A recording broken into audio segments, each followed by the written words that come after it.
Oh boy, this is the question of the moment. What's left of Iran nuclear bunkers? My friends, from what I understand, there is a lot of people questioning right now how effective the American strikes end up being on Iran nuclear facilities.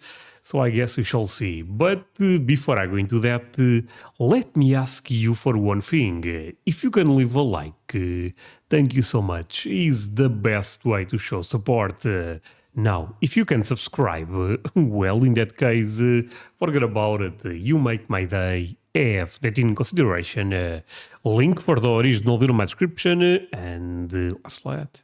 Today, we're going to use new satellite images to analyze how much damage America's bunker buster bombs did to Iran's underground nuclear program, exactly how many of Iran's ballistic missile launchers they have left, and we'll map out the kind of tactics the US military used in this massive air campaign. Because the answer of whether or not these bombs are actually capable of destroying deep mountainous bunkers has enormous consequences far beyond just Iran. See, there's been debate all day over whether the U.S. actually fully destroyed the Iranian nuclear facility. I mean, when they say fully destroyed, I don't think that's the correct assumption, in the sense that they destroyed the most important part, not fully destroyed. And the enriched uranium. More or less destroyed the Iranian nuclear program, probably not forever, but certainly put it back a long way. So Iran recently developed air base can also withstand those bunker buster missiles. Iran's nuclear ambitions have been obliterated. First, let's look at the accuracy of these strikes. Take a look at this satellite image of the 12 GBU-57 bunker buster bomb hits at Iran's Fordow nuclear enrichment site.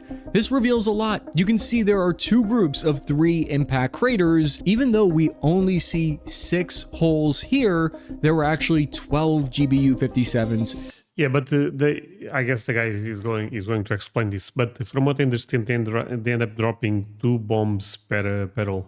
Dropped because 2 bombs were launched into each hole. It's like throwing a dart on top of another dart, except the dart is guided by GPS system from 9.5 miles up in the sky. Take a look at the location. See how the impact craters are in a linear north to south alignment. This strike pattern suggests to me that American intelligence had a systematic knowledge of the underground facility. The Washington Post spoke with Wes Bryant, who's an expert on satellite imagery and the former chief at the Pentagon Civilian Protection Center of Excellence. He said the B-2 bombers targeted a 250-meter-long part of the facility that contains the centrifuges used to enrich uranium. The B-2s achieved this by specifically targeting the ventilation shafts. Yes, just like that scene from Star Wars where Luke Skywalker fires a bolt at the thermal exhaust port to blow up the Death Star.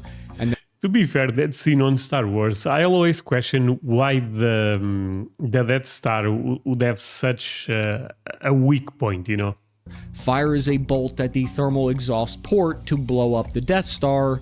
And then people would later joke about how why would they design the Death Star to have such an obvious weakness. Exactly. But in reality, that's actually lore accurate to IRL life. But sorting through the... Oh man, it's kind of crazy because in Star Wars they had that weak point, but I guess Iran also did the same mistake. The geopolitical side of this topic has been insane because I get a different version of events depending on which outlet I'm looking at. And that's exactly why I partnered with Ground News for this episode, because they're the best tool for me to stay objective with my reporting. I know this is a sponsor, but a lot of people talk about this application, Ground News. News is an app and a website that pulls in news coverage from around the world and puts it in one place, so I could see how every angle of a story is being told. The first thing I did with this episode was I used their search toolbar on their website, typed in the Iran-US war, and found this article titled "Trump is Open to Regime Change in Iran." With Ground News, they do the vetting for you. I can see and choose which sources stick closest to the fact. You know what? This is actually important in America, to be honest, my friends, because when you see news on Fox News versus CNN versus, I don't know, a bunch of the others, they tend to report completely different things. So this type of app, I can see why it can be important. With the highest factuality rating that they give. The color-coded layout allows me to easily see their bias, and sometimes I want to see the far left and far right in what they're saying. Because I believe in ground news so much, we're offering you 40% off the same Vantage plan that I use for my research. Just go click the link in the description or go to ground.news/CappyArmy or scan the QR code up here. It's one of the biggest discounts they've ever offered, and it knocks the price down to just $5 a month. If you want to support the channel and get a clearer understanding of the world, try out Ground News. Feel free to do it, my Iran's friends. Fordow nuclear site needs these vulnerable ventilation shafts for two reasons. Because it needs to suck in air and remove carbon dioxide so people can breathe underground, and number two, because it needs to vent out tons of heat and hot air that nuclear centrifuge halls generate. If the heat... So a couple of things here, my friends. I actually, I will share my opinion a bit later on the video, because I was doing some research about this. Because here in my country, CNN actually ended up reporting that they did no damage at all, which by itself is a lie, to be honest, because they ended up dropping bombs. Some damage for sure was done. But I will share my perspective on this. I spent maybe a couple of hours researching this type of stuff. Not that I have the answer, but at least I will try to share my, I guess, at least I try to have an informed opinion on this. Heat isn't expelled, it'll fry the machinery. Just like how your computer with its RTX 5090 graphics card needs 7 types of water fans to cool it down, this is the same here. It's true in nuclear facilities too. These vents are only a few meters wide, they're tiny targets, and they're often disguised and hidden. It's like my old squad leader used to always say to me, "Stop making Star Wars analogies, you're a loser." Joseph Rogers at the Center for Strategic and International Studies, Project on Nuclear Issues, said the reason that you'd want to... By the way, it's the first time I believe I'm watching this guy, but this guy seems awesome. Are you guys aware of him? Target a ventilation shaft is that it's a more direct route to the core components of the underground facility. Take a look at this satellite image. Now look at the blowout pattern from the explosion that tells us a ton. See how the discoloration of the soil extends from the crater. Translation, the soil is disturbed up to 200 meters away from the central impact. What that tells us is the subterranean shockwave traveled at least 200 meters through the facility. I feel sorry for the guy that got his degree in geology, not expecting to become a Fed doing battle damage assessment for the Pentagon. Jerry Lewis at the Middlebury Institute James Martin Center for Non-Proliferation Studies spoke to Wired magazine and said, quote, "They're probably not trying to get all the way into the facility. They're probably just trying to get close enough to it and crush it with a shockwave. If you send a big enough shockwave through the facility, it's going to kill people, break stuff, damage the integrity of it." Why does this picture look not safe for work? I should call her. But it doesn't tell us if it went deep enough to penetrate the enrichment center. To analyze that, we'll have to look elsewhere. Take a look at this before and after photo of more of the bunker buster impacts, and it tells us something interesting. The disturbed terrain here looks like white bluish gray soil, which is an indicator that pressure from collapsed tunnels sent debris flying out of the vents and tunnels. Because when an underground void... Oh, friends, they did a lot of damage. There is no way around it. Of course, we don't know for sure, and honestly, I believe we will never know for sure. If they end up, destroying, let's say, we are talking about 100, it was this destruction 90%, 50%, 99%. But at least to me, it seems they did a lot of damage. It collapses, the pressure vents out debris. Like how when you break glass of a window from the outside and there's evidence of glass on the inside, like in every Forensic Files episode ever, we note a deep sinkhole is visible also on the eastern side. And this is what we would expect to see when the blast cavity of a slumped tunnel occurs. The answer of whether these bombs work or not is extremely important. It'll have profound consequences for the future of US power and the current strategy for warfare. because North Korea and China have invested heavily, spent billions of dollars and years of effort into a strategy designed almost entirely around digging deep underground to avoid these kind of bombs that only America is capable of delivering. Whether these bombs worked or not sends a very different message to our adversaries. If the damage was extensive, it demonstrates mountain bunkers in North Korea and China aren't immune from US air power, and it'll be a strong deterrent. However, if the damage from these bunker busters was lackluster, like a 2 out of 10 weak sauce, then it could have the exact opposite effect, which is why I think it's so important that we analyze this battle damage. The cat is now officially out of the bag one way or another, so let's hope that they worked. There were likely only around 50 of these GBU-57s ever produced. Sorry, 50 or 15? Sorry. There were likely only around 50 of these GBU-57s ever produced for the entire US Air Force arsenal. That's all public knowledge that they've revealed based on production contracts. Jerry Lewis said, quote, "The US military relies on basically a computer model which tells them how much pressure it could take before it would severely damage everything inside and maybe even collapse the facility. The US didn't need bombs capable of penetrating the full 260 feet to cause substantial damage. The bunker busters were tested against reinforced concrete that's resistant to 5,000 psi. However, Iran used a more resistant type that can withstand 15,000 psi. What we don't see here in these images, though, tells us just as much as what we do see. Absent is any Iranian air defense assets, which were already destroyed by the Israeli and US airstrikes.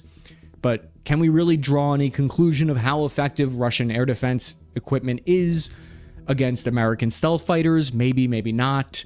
We're talking about export versions of a lot of this equipment, and we're talking about an entirely different military using it. I mean, Ukraine has effectively... Well, to be fair, if we look at how well, no, not how well, but how much success Ukraine had against Russia, I think this shows a lot of weakness when it comes to Russia. Actually, I think Russia and Iran end up showing tremendous weakness in the last couple of years.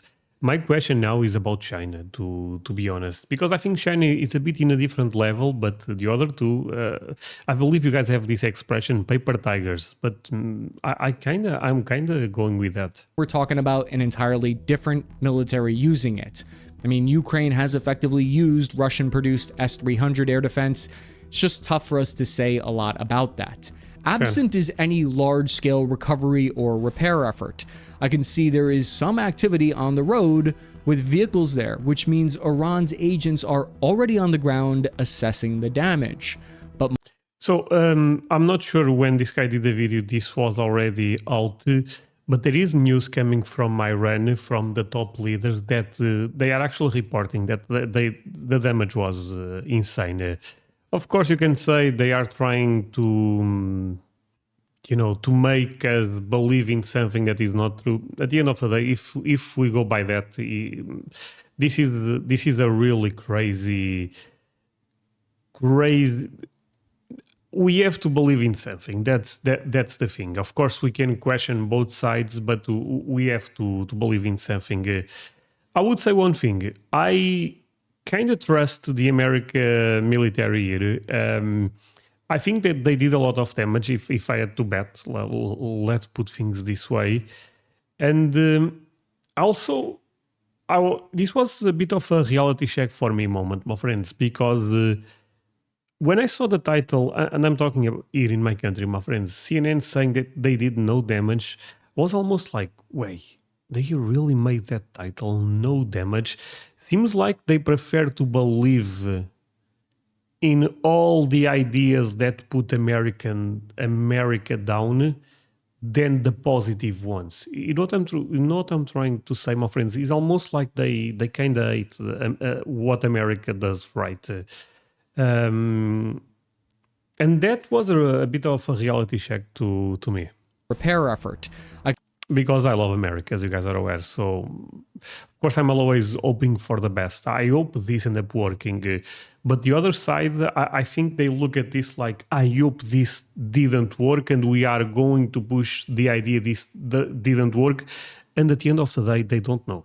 That's the thing, my friends. They don't know, because this is this is the type of information that only the top leaders know, and even those are probably still trying to find better information, to have better reports to assess the situation. I can see there is some activity on the road with vehicles there, which means Iran's agents are already on the ground assessing the damage. But my absolute favorite way to get open source intelligence isn't from satellite images, it's from people with cell phones on the ground and people gabbing. The Iranians on the ground looking at the results of the bombings will inevitably communicate with their leadership the extent of the damage, and those communications will eventually be intercepted by signals intelligence intercepting radio transmissions, or by human intelligence. American CIA spies will channel that information back to US officials. If you want to get an idea of just how much the CIA has penetrated the Middle East, just check out my last video on the unhinged CIA. Oh my god, that seems an amazing video, my friends. Yo, number 8 right now in the comment section if I should watch this one. But just to finish my thoughts, because this ended up, like I said, was a reality check and made me a bit sad. Is that, you know, when sometimes people, I watch this type of content, they say, André is watching propaganda in favor of America. Okay. But then those are the type of people that see those CNN titles and they go, oh yeah, they did no damage. See all of this. My friends, the CNN is relying a lot on propaganda from Iran. I prefer to rely on information from America, and even if from time to time I would be misled, because that will happen, I'm aware, than relying on information from countries that finance terrorist groups. The list is like this, my friends, and small letters. Sorry, my friends, a bit of a rant, but drives me crazy. You know, of course you can disagree with the political situation in America. That's fine, but you know, I think we all need to stay together here. Operations that the CIA pulled off there recently. But what are the public statements from each government? It's always kind of hilarious to see what government officials are saying these days when they... This is where this video will be outdated, because Iran said that yes, there was a lot of damage was done. have to lie in the face of overwhelming visual satellite imagery. It's worth it to look at these though, because the public statements from each government and their officials can give us clues as to how effective these strikes were. Iran's own energy agency confirmed that access is compromised. Meanwhile, statements from US officials claim Fordow is now off the table for enrichment. However, privately there have been doubts within the Pentagon that the GBU-57 might not actually be enough to reach the main hull of the Fordow facility. Iran... But those doubts are okay. You know, because this is the first time America end up using this type of bombs. They have to assess, they have to do a lot of report. What is incorrect is saying automatic this was a fail. We don't know for sure. Actually, we have more information to believe this was successful than the opposite. That's where we stand now. Now, if in 1 month, if in 1 year I will be wrong, that does not make my opinion right now incorrect. I'm playing with the cards I have, you know. Insists that their core facility is still intact, but it's not like they're exactly letting inspectors in to vet that claim. The Iranian regime's official statements dispute the damage. For example, Hassan Abedini, the deputy political head of Iran's state broadcaster, said they already evacuated the 3 sites a while ago, saying, quote, the enrichment uranium reserves have been transferred from the nuclear centers, and there are no materials left there that if targeted would cause... See, this is very controversial because, like I said, I was doing some research on this topic, and moving that amount of uranium will be difficult without not being detected by the special forces from America, from Israel. So this is a bit shady. Radiation and be harmful to our compatriots, end quote.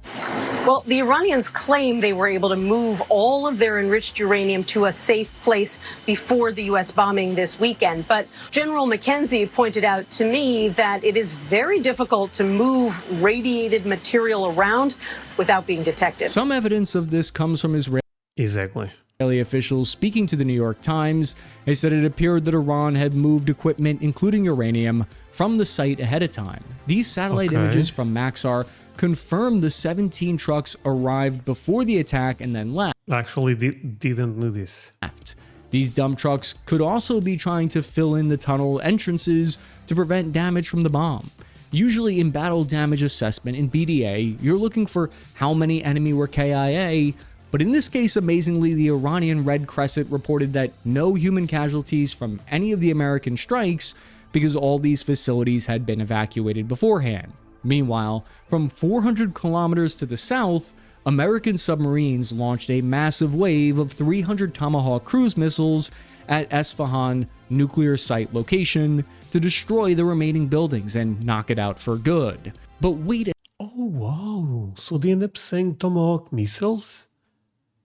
Okay, so this was basically a teamwork between the Navy and the Air Force. second.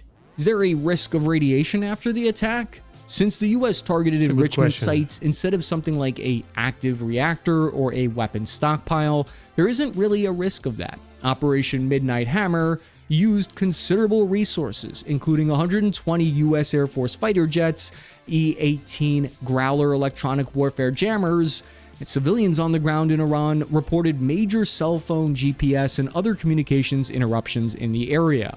I've seen that happen firsthand when I was in Ukraine. You're just looking at your phone, looking at the map 1 second, and then the next second shows your location some 300 miles away or something. It's kind of spooky. Wait, you went to Ukraine? Aircraft carriers are also headed to the region, with 3 of them going there. So as what you gonna do when they come for you? Sorry, my friends, but every time I see the aircraft carrier. Spooky. Aircraft carriers are also headed to the region, with 3 of them going there. So escalation is still on the table, boys. And with all these combined over... Yeah, I also have a feeling this may not be then. You know, I don't know, my friends. Israel and Iran are difficult to trust when it comes to peace deals. So I hope I'm wrong, of course, but I don't know. 500,000 pounds of munitions dropped on Iran. It appears their nuclear program has been, at the very least, knocked back years and possibly even completely destroyed, or as they say in 2025, it's been unalive. But how many Iranian ballistic missile launchers are still operational after a ton of them were targeted by Israeli fighter jets? People don't realize it, but this is a giant bottleneck for Iran's retaliation, because even though they have 2,000 missiles that can reach Israel, they only have about 300 TELs or mobile launchers that can actually fire them. An account by the name of El Musk on X did the dirty work of compiling a list of all the video and photographic evidence of each destroyed launcher. This is the kind of open source information that makes me want to say hua unironically. The list shows Israel has destroyed at least 54 Iranian ballistic missile launchers. You might say, well, they have 250 left, no problem, right? We have to keep in mind that a bunch of these are decoys and older, smaller ones that can't fire missiles that reach Israel. And that kind of reduction explains why their retaliation has been lowered from 150 missiles launched per day down to about 10 launched per day. The way the kill chain works is wild. When Iran fires one of these missiles, the heat signature is located and instantly picked up by American satellites. That GPS targeting data is then transferred to an Israeli warplane that starts hunting for them and then deletes them in the world's highest stakes game of cat and mouse. You might say, well, Iran can just build more of these launchers really fast, right? They could just pump these puppies out. They're basically just trucks with hydraulic systems, right? Not necessarily. Sanctions against Iran mean that they have difficulty getting heavy-duty engine parts and machine tooling with the kind of tolerances they need to rebuild these launchers. Pretty soon, we're going to see them firing them off the back of Toyota Camrys. Iran isn't totally defanged yet, though. They're continuing drone and ballistic missile strikes against Israeli cities. Over 500 ballistic missiles have been lobbed at Israel so far. Most have been intercepted, but the total amount that they've impacted the ground so far has been estimated to be around 50 of those 500, which isn't exactly a great show of force. Iran's missile infrastructure has been heavily damaged. Iran was able to produce about 50 of their missiles per month before the war because they were trying to outpace the production of Israel's air defense. Now the calculations have been shifted though. What we're seeing is a missile war of attrition instead of a war of attrition of manpower. We're watching to see who's going to run out of missiles first, Iran or Israel. After just a week of combat operations against Iran, Israel's stockpile of larger, more expensive Arrow interceptors are running low, according to the Wall Street Journal, and they've conducted an attack against a U.S. military base in Qatar. The U.S. had already evacuated that air base in Qatar on June 17th, and Iran knew that when they chose to attack it, so they weren't trying to destroy much as just tell their domestic audience that, hey, we've retaliated, and now, hey, can we stop this war, please? Osanit Defender, who has 1.4 million followers on X, wrote his assessment of Iran's retaliation, saying, quote, Iran once again shows how pathetic and incapable they actually are. And if that's really the case, that would explain why the New York Times I mean, there is no doubt about that, but Israel at the end also ended up showing some weakness. I think that's fair to say. is saying Iran is looking for an off-ramp here, which is a diplomatic way of saying they're trying to say peace, no more, no mas. time out, no tagbacks. If the United States really wanted regime change, what would happen next would be bombing of their water facilities, electric power companies, knocking out their entire country's communication networks. After that, we would see them hit transportation, like their bridges and airfields would get KO'd, which would prevent Iranian leadership from even leaving the country. After that, the American air power would target shipping ports and shut off their economy by stopping oil from leaving the country. This would destabilize the nation so badly that the United States would hope that the people would revolt or that the leadership would flee to Russia, North Korea, or China, like how Assad ditched out and pieced out from Syria. By June 24th, there was some confusing whiplash back and forth over the possibility of a ceasefire. The US government stated that there was a complete ceasefire in effect. By the next morning, Iran and Israel had continued to bomb one another, and it was unclear if the Okay, but at the moment I'm recording this, the ceasefire is on. Let's see how long. the ceasefire would hold. Remember to check out our top secret CIA mission in the Okay, my friends, actually I would love to see this one. Like I said, number 80, if I should take a look, it's a long video, but I would love to watch this. My friends, thank you so much. So basically I end up sharing my perspective here in the sense that I kind of believe we have more reasons to believe that the strikes end up working. Probably not perfect, but end up working. And it's kind of crazy that there is other sides trying to push a narrative that this was a big fail when they don't know for sure. Again, it is what it is. Tell me your perspective about this one. I know a lot of people will say, I don't want war with Iran, I don't care about this. And that's totally fair, but at this point, the damage is already done, so I guess we can assess what is going on. My friends, thank you so much. See you guys in the next one. Bye.